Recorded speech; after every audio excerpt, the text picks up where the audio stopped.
오늘 잠언서 13장 1절부터 5절 말씀, 입의 열매라는 제목으로 같이 말씀을 나눕니다. 입의 열매. 그리스도인들을 말씀에 자녀라는 이유가 우리가 성육하신 말씀이신 예수 그리스도의 복음을 듣고 하나님의 자녀가 된 자녀들이기 때문입니다. 말씀의 자녀로 거듭난 성도들이기 때문에 성도들의 언어 생활도 세상 사람들과 달라야 합니다. 세상적인 말이 아닌 선한 말, 하나님께서 알려주신 이 말씀에 입술이 대된다 이겁니다. 더럽고 남에게 상처를 주는 말을 삼가고 은혜와 덕을 끼치고 영혼을 구원하는 말을 사용해야 한다는 겁니다. 그런 의미에서 본문을 통해서 지혜로운 자가 가져야 할 언어 생활에 대해서 생각해 보는 것이죠. 오늘 2절 말씀을 한번 보세요. 사람의 입의 열매로 복록을 누린다. 그렇게 나와 있습니다. 입의 열매로 사람의 복록.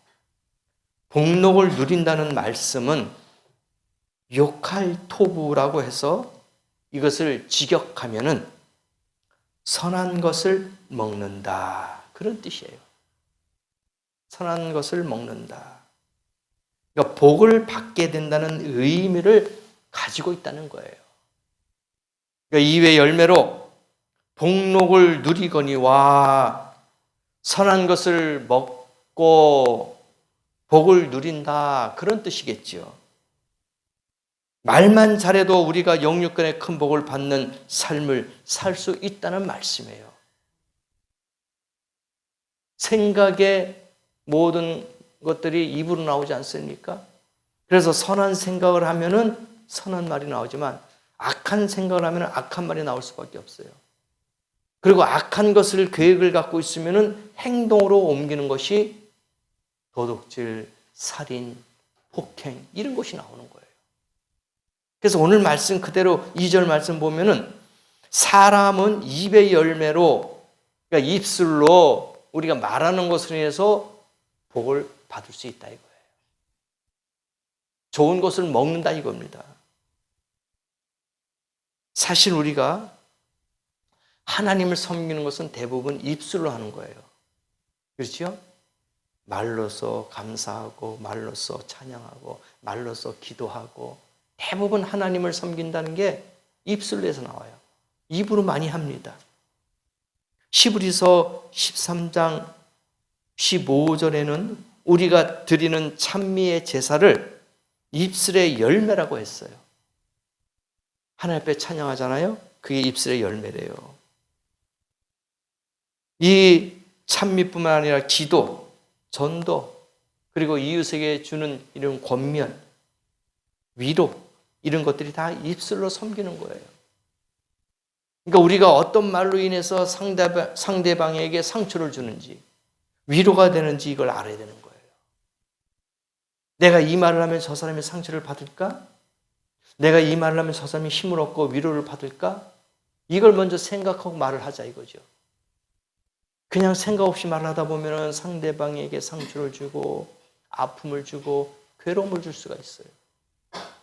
그래서 우리가 입술의 열매를 잘 맺어야 됩니다.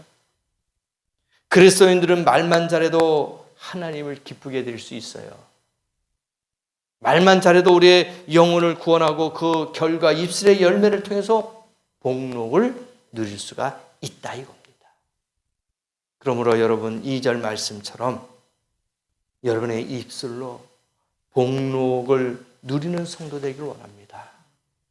복을 받고 좋은 선한 것을 먹는 그러한 복된 성도 되기를 원합니다.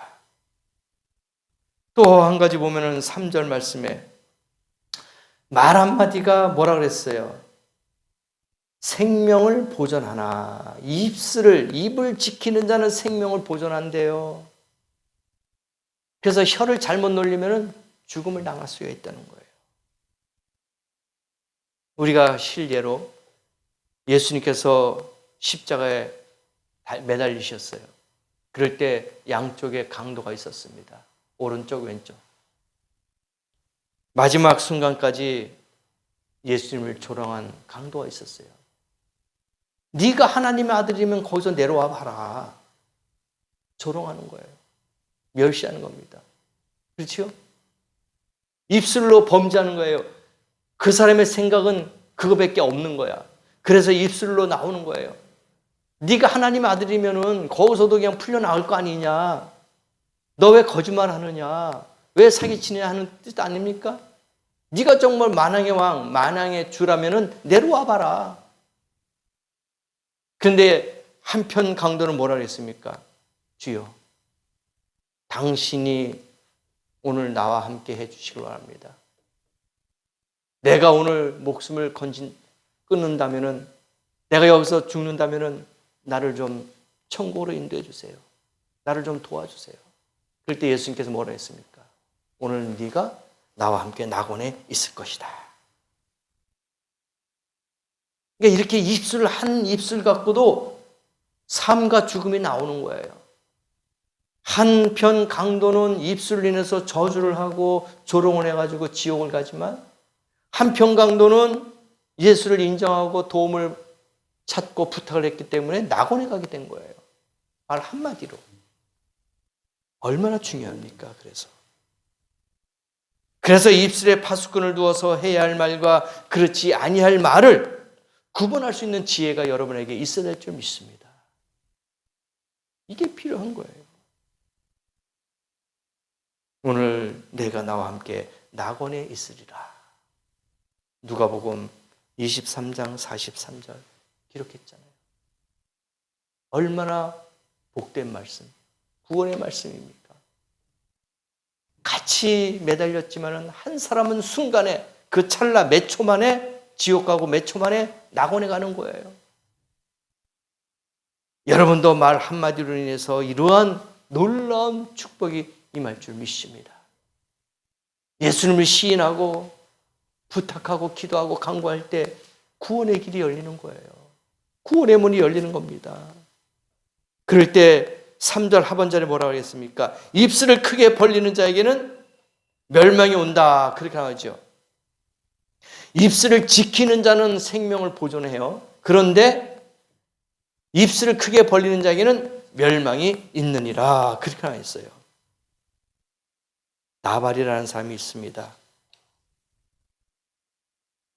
도움을 요청했던 다윗을 모욕했어요.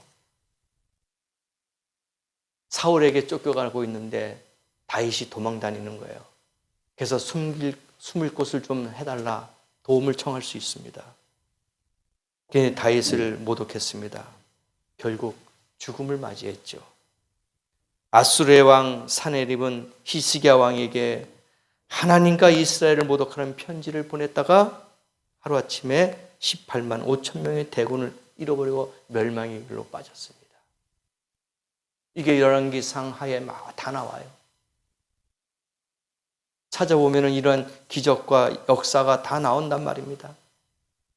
베드로도 십자가의 사건을 앞두고 뭐라 그랬습니까?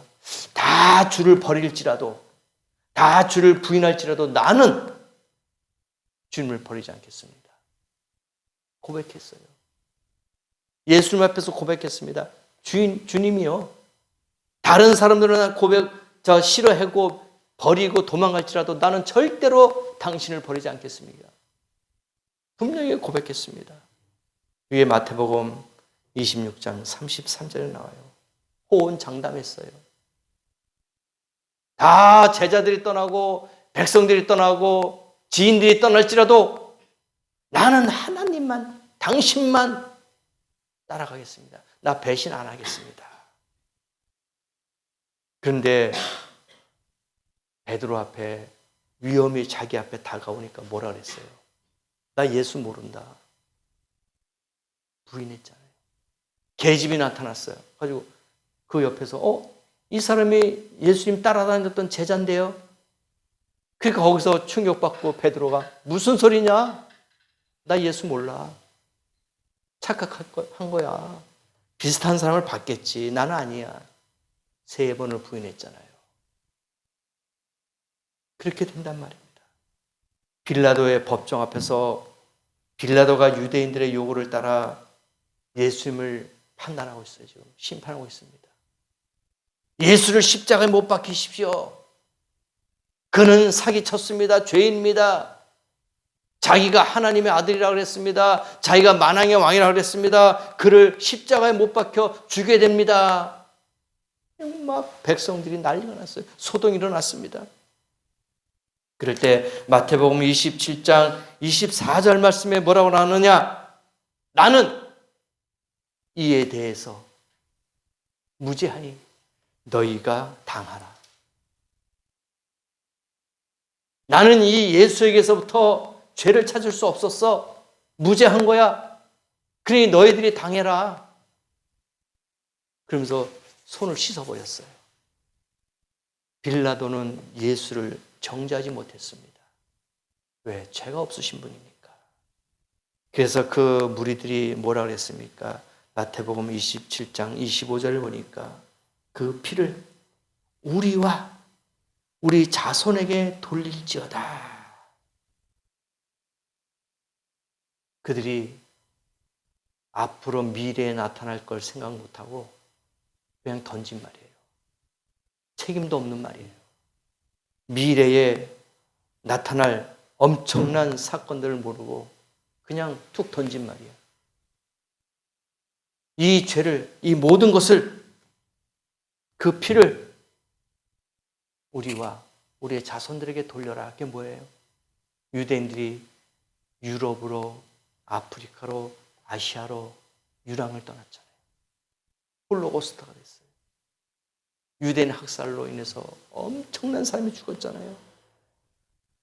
거의 2000년 동안 나라를 잃어버리고 세계로 흩어졌잖아요. 그리고 유대인 학살 엄청나게 나치에 의해서 폴란드에서 유럽에서 그렇게 많은 사람들이 죽었잖아요. 자자손손 다 죽었어요. 그 피를 우리에게 돌려라, 우리 자손에게 돌려라 했을 때 그게 저주로, 심판으로 나타났잖아요. 그래서 말을 함부로 하면 안 돼요. 입을 크게 벌리는 자 재앙이 있습니다.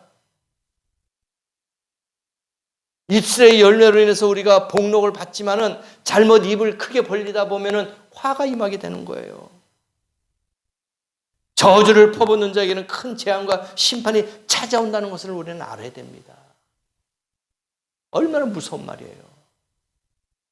그래서 유대인들이 세계로 막 흩어지고 거기 감옥에 가서 거기는 죽음밖에 없는 거잖아요. 나중에 유대인 학살 한번 기회가 있으면 한번 보세요. 그들은 머리털까지도 다 뺏겼습니다. 그 머리털로 옷감을 만들어요. 가지고 있는 안경, 시계, 모든 거 다 빼앗깁니다. 그리고 피부 조직까지 다 잘라내요. 그래서 거기다가 그림을 그려가지고 팝니다. 그리고 그들을 소각시켜 다 불태워버립니다.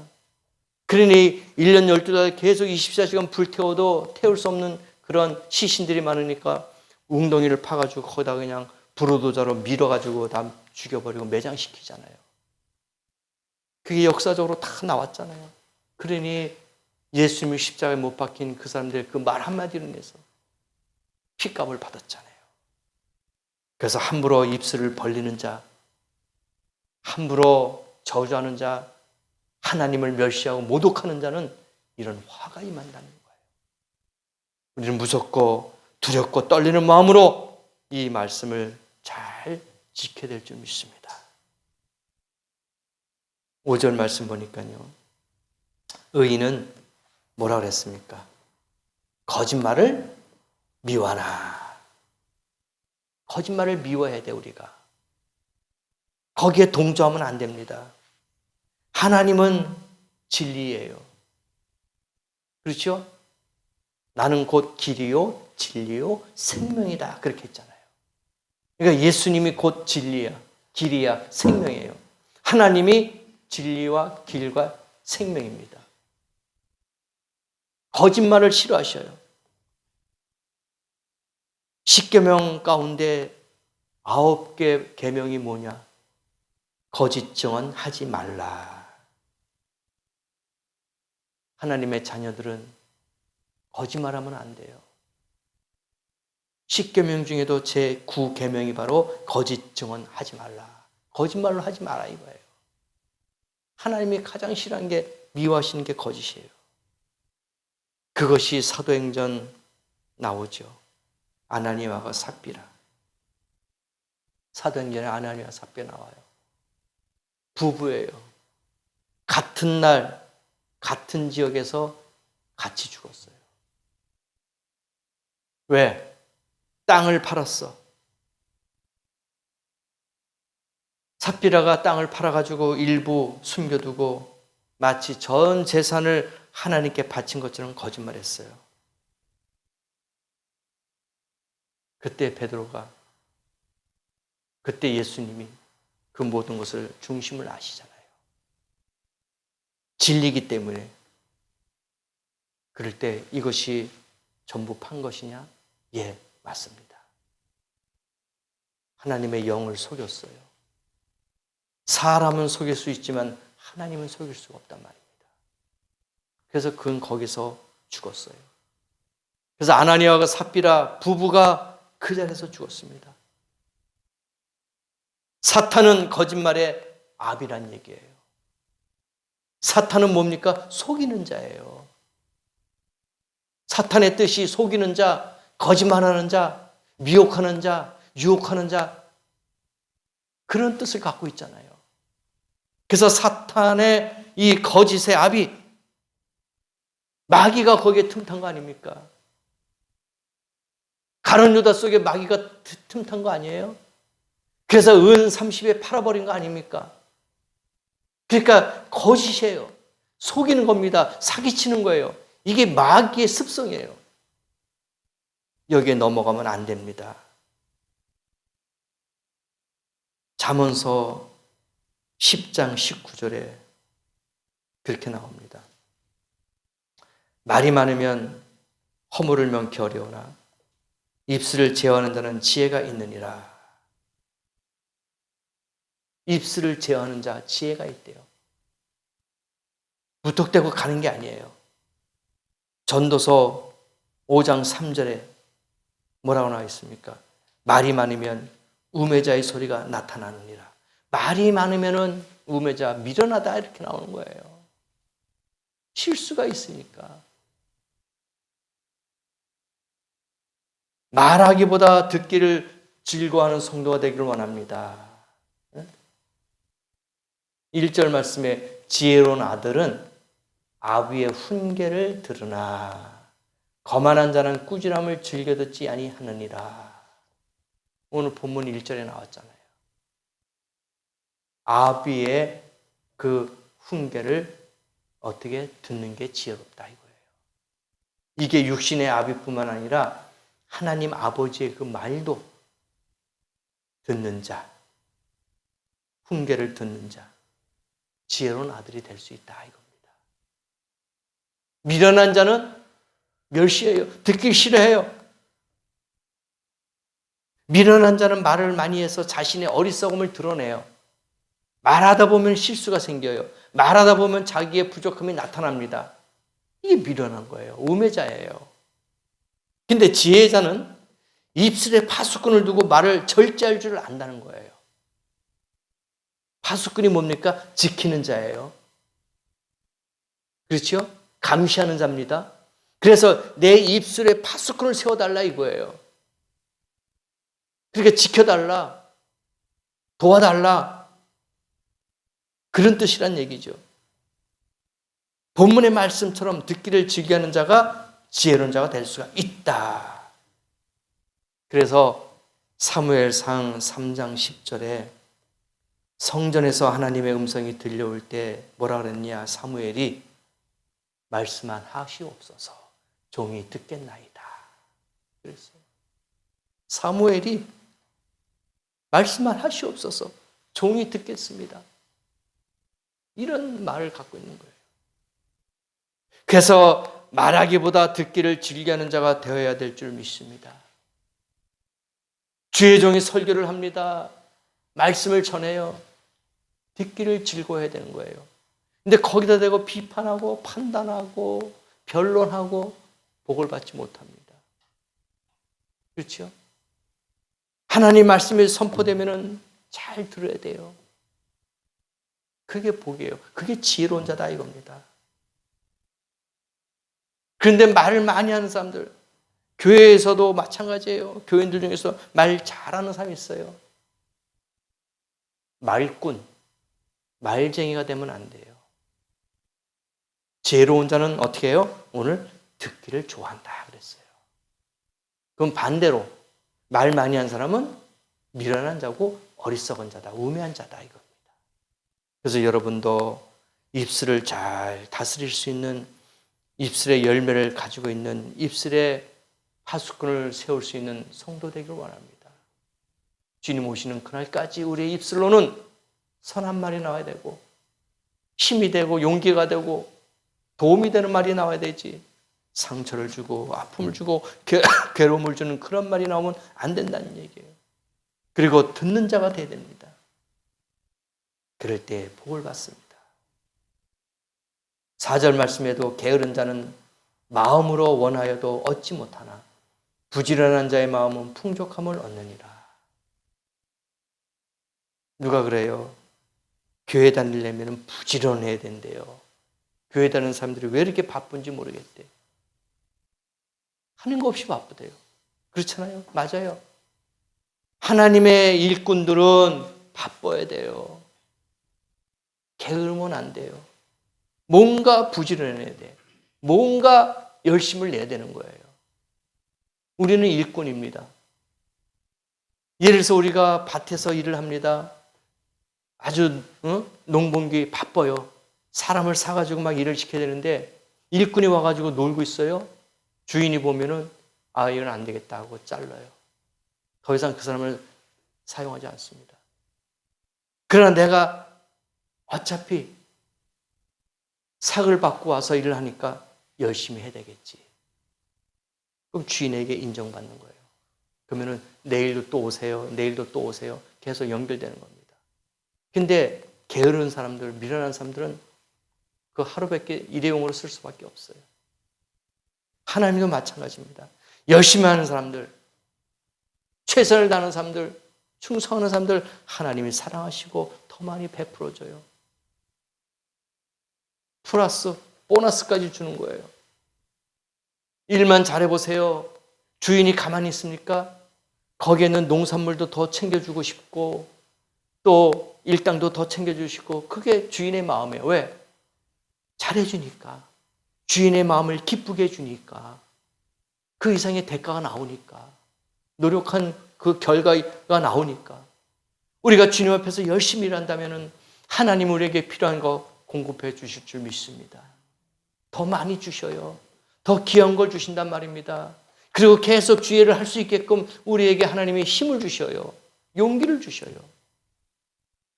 그래서 우리는 오늘 말씀처럼 게으르지 마시고 열심으로 부지런히 주님을 섬기는 성도 되길 원합니다. 그래서 주님이 주시는 복을 많이 받자고요. 오늘 이 잠언서 13장 1절과 5절 말씀이 우리에게 모든 생활에 함축되어 있는 거예요. 다 포함되어 있어요. 지혜로운 아들이 되어야 된다. 사람은 그 입의 열매로 인해서 복을 받을 것이다. 또 입술을 지키는 자는 생명을 보존할 것이다. 입을 크게 벌리는 자는 멸망할 것이다. 게으른 자는 마음으로 원해도 얻지 못할 것이다. 부지런한 자는 풍족해질 것이다. 의인은 거짓말을 미워하나 악인은 행위가 흉악하여 부끄러운 데 이르느니라. 오늘 말씀이 다 우리의 생활 가운데 함축되어 있잖아요. 행동하는 거, 말하는 거, 듣는 거, 모든 게 다 여기 다 담겨 있잖아요. 그러므로 우리 사랑하는 성도 여러분, 오늘 이 말씀처럼 입술의 열매뿐만 아니라 행위의 열매까지, 부지런의 열매까지 받아서 정말 9월 10월, 11월 이 가을 계절에 많은 열매를 맺기를 원합니다. 이 열매로 인해서 하나님 앞에 감사하시고 또 여러분의 삶에 윤택함이 되게 하셔서 주님 오늘 이 말씀처럼 내 모든 삶의 열매가 맺게 하여 주옵소서. 그런 믿음으로 이 말씀을 다시 한번 상기하시고 일주일 동안도 복받고 많은 좋은 열매를 맺는 귀한 성도 되시길 예수님의 이름으로 축복합니다. 다시 한번 이 들은 말씀을 기억하시고 기도하시겠습니다.